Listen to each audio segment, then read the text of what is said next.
Ay, sa mga moms, tayo ay kakain. Yan.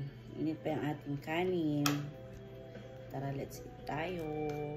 And, meron tayo dito. Ang ulam natin is Bicol Express. Ayan. Ito, ang Bicol Express. Bicol Express na may konting sili. Ayan. Lagay na tayo sa ating plate ng ating kanin. Ay, kanin tuloy. Ulam pala. Ayan. Malasa. Itong Bicol Express kasi kahit konti lang yung ulam mo, mapakaw siya sa kanin. Kasi malasa. Ayan yung ating ulam. Tara, let's go. Let's eat. Thank you, Lord. Kain. Sarap.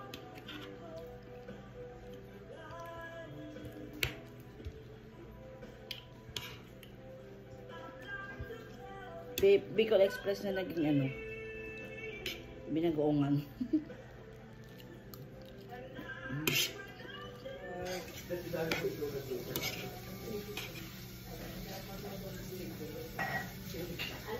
Lagyan natin ng sili.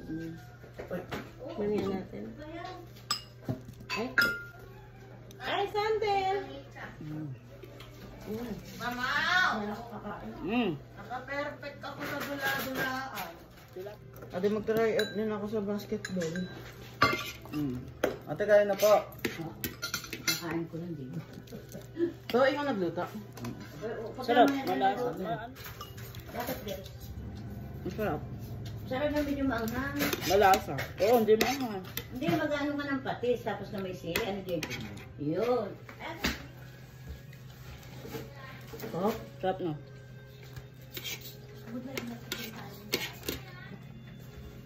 Yung buong classroom, tawang-tawa sa akin. Ay, nakita ka ako ng abang doon sa tapat. Nakita ko doon siya lalakad na. Naglalakad na. Saka bumaba. Yan ay atin ano. Okay ba? Malasa naman. Saka nga sa kanin na na. Ito ko sili pa. Oo nga. May sili kasi maanghang, may sili hindi. Sakto lang, di makakain nila lola pag maanghang. Lalo minsan pag may outing ganyan, no?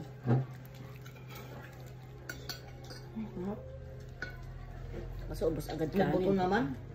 Oo.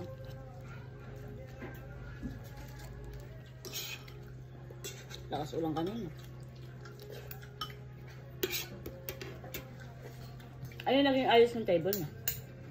Ganon, sa picture. Nalipat ka na. Hindi. Ganun pa din? Si Julia na nila. Kaya ka na. Kasi ginanon namin yun, nakikita pa rin yung monitor. Maala na nun. Wala na. Paano? Wala na ba nun? Hindi ko alam eh. Awas mo lang sa monitor. Tingnan mo na. Ano nga kung ano eh. Sinila. Ang sarap niya. Sarap. Masarap sa Bicol Express, madaming gata. May gata to, di ba? Check mo mama kung mayroon to. Parang niluto ni tatay, ano? Yung sa Bulacan. Ano? Yung Bicol? Kaya lang yung matamis-tamis ko. Oo, yan. Yan yung gusto Hindi ko pa Bicol.